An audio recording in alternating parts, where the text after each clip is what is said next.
حدیث ہم ہوں گے، دونوں حق نہیں ہو سکتے۔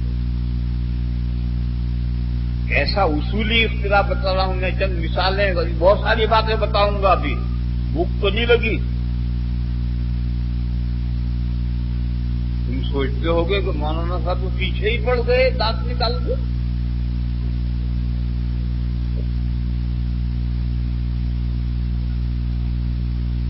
لا الہ الا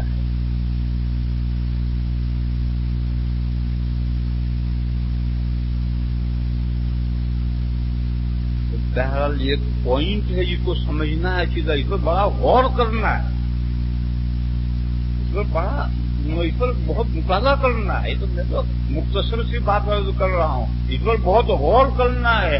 آپ کو پورے ذخیرے حدیث کو کھنگالنا ہے، کہاں کہاں سنت کو مضبوط پکڑنے کا حکم دیا ہے، اور کوئی حدیث ڈھونڈو کہ حدیث کو مضبوط پکڑنے کا حکم دیا ہو۔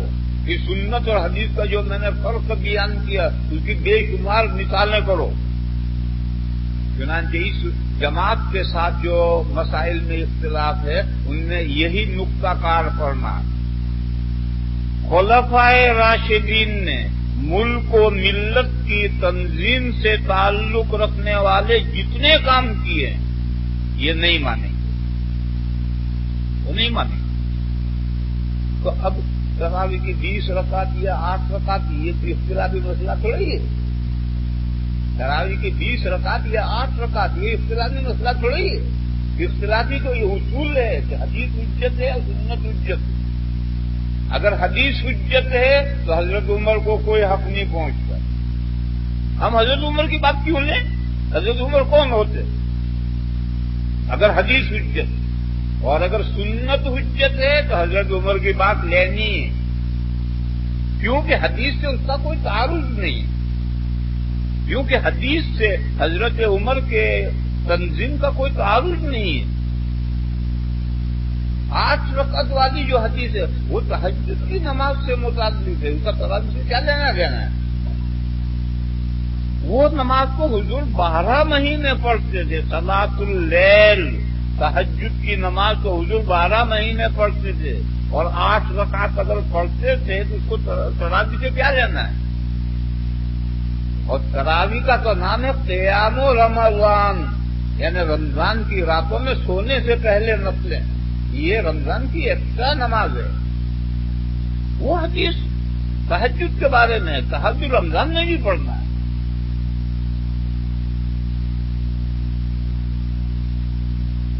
اور یہ اختلاف کہ حضور نے جو 3 راتیں نماز پڑھائی تھی، حضور نے 2 یا 3 راتیں جو جماعت سے نماز پڑھائی تھی وہ تہجد پڑھائی تھی یا اس کے علاوہ پڑھائی تھی؟ اور اس کے علاوہ پڑھائی تھی تو وہ کتنی رکعتیں پڑھائی تھی؟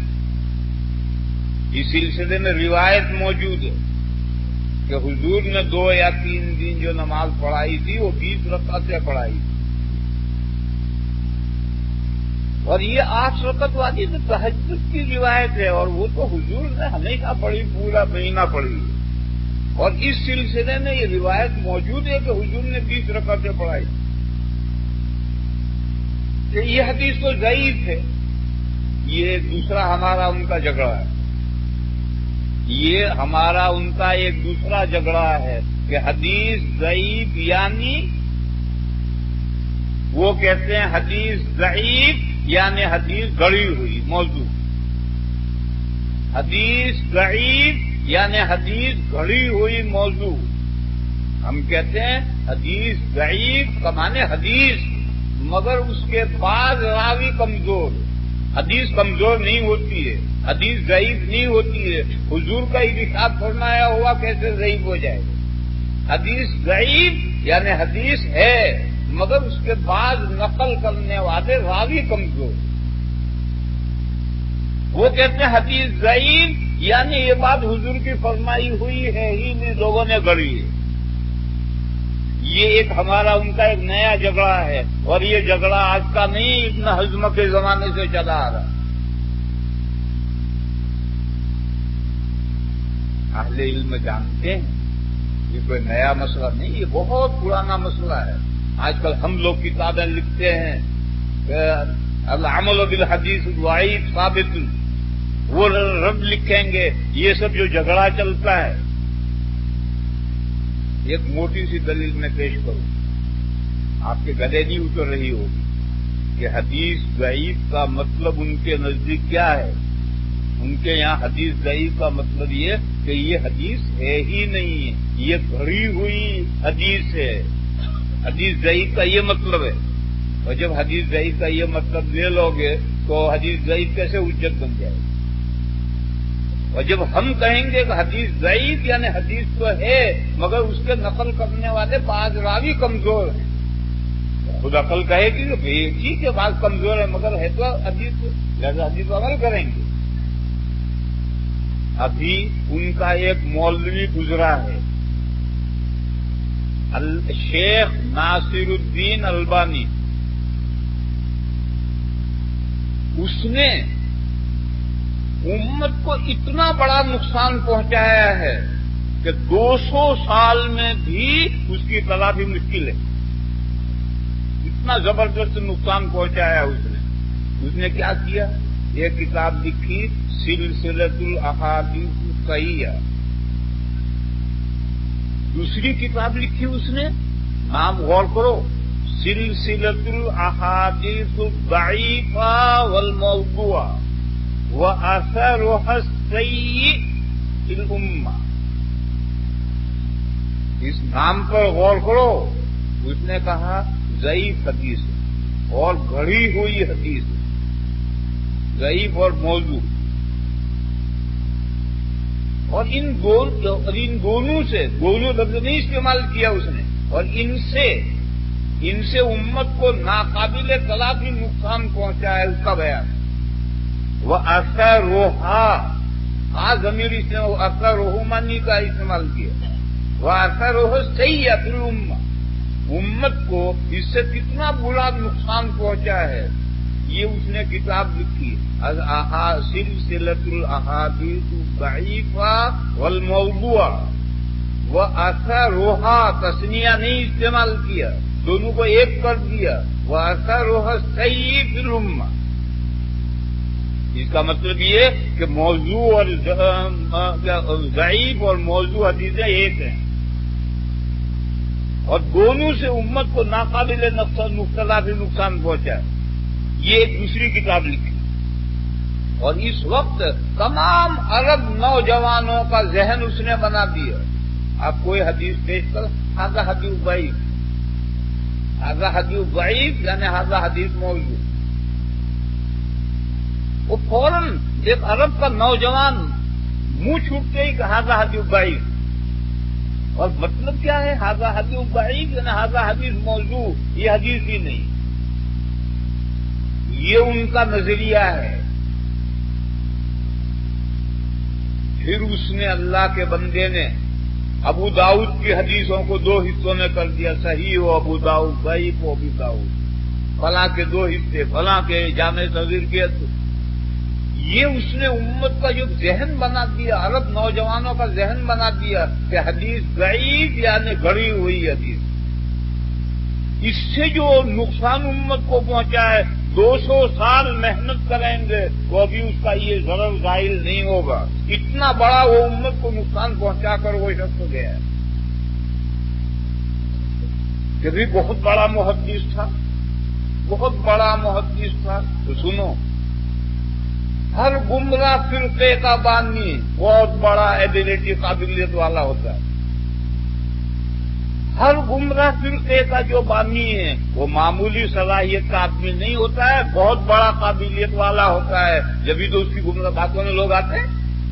یہ قاعدہ کلی یاد رکھو، ہر گمراہ فرقے کا بانی بڑا ذہین جید استعداد کا ہوگا.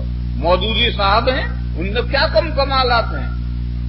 ان کے زمانے میں ان کے جتنا کوئی لکھاڑ آدمی نہیں تھا اور جتنا ان کے مگر وہ ان کے اندر کمالات تھے تو ہی تو ان کی گمراہیوں میں لوگ پھنستے ہیں.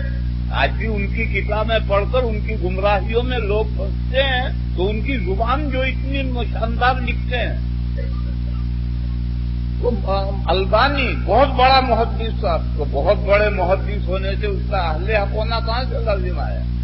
اس نے جو کام کیے وہ تو امت کو تباہ کرنے والے کام کیے اس نے. تو اس کی قابلیت سے کیا ہوتا ہے؟ اس سے بڑا قابل کے شیطان ہے؟ ان تمام گمراہ جماعتوں کے بانیوں سے بڑا قابل تو شیطان ہے۔ لوگ کیا کہتے ہیں؟ معلم الملکوت، فرشتوں کا استاد۔ معلم الملکوت، فرشتوں کا استاد، یہ غلط ہے۔ فرشتے کسی یونیورسٹی میں مدرسے میں پڑھتے ہیں، فرشتے کسی یونیورسٹی میں مدرسے میں پڑھتے ہیں جو ان کا استاد ہوگا۔ فرشتوں کا علم تو کتنی ہے، جیسے انبیاء کسی مدرسے اسکول میں نہیں پڑھتے، تمام انبیاء اللہ سے پڑھے ہوئے ہیں۔ تو فرشتے کسی یونیورسٹی میں مدرسے میں تھوڑی پڑھتے ہیں جو ان کا استاد ہوگا۔ پھر صحیح لفظ کیا ہے؟ معلم صحیح لفظ نہیں، معلم، معلم الملکوت، یعنی فرشتوں کا شاگرد ہوتا ہے۔ یہ لفظ اصل معلم ہے، اسم مفعول، فرشتوں کا پڑھایا ہوا۔ معلم الملکوت تھا، فرشتوں کا پڑھایا ہوا تھا۔ لیکن اب اعراب تو ہوتا نہیں، عربی میں بھی اعراب نہیں لگاتے، اردو میں بھی اعراب نہیں لگاتے، تو لکھا ہے تو اب معلم پڑھو، معلم پڑھو، اور معلم کو تو کون جانتا ہے؟ اور معلم لفظ مدرسوں کا مشہور لفظ ہے، تو پڑھنے والوں نے معلم الملکوت پڑھ ڈالا۔ معلم یہ تو عربی جاننے والا ہی لفظ کے معنی سمجھتا ہے، اردو والا تو معلم ہی جانتا ہے لفظ۔ یوں معلم الملکوت پڑھ لیا اور بات چل پڑی فرشتوں کا استاد۔ فرشتوں کا استاد نہیں تھا۔ فرشتے علم اکتسابی نہیں حاصل کرتے، ان کا علم سب لدنی ہوتا ہے، نیچرل فطری علم ہوتا ہے۔ جیسے انبیاء کسی سے نہیں پڑھتے، فرشتے بھی نہیں پڑھتے، پھر ان کا استاد کہاں سے ہوگا؟ وہ سیدھا فرشتوں کا شاگرد ہوتا ہے۔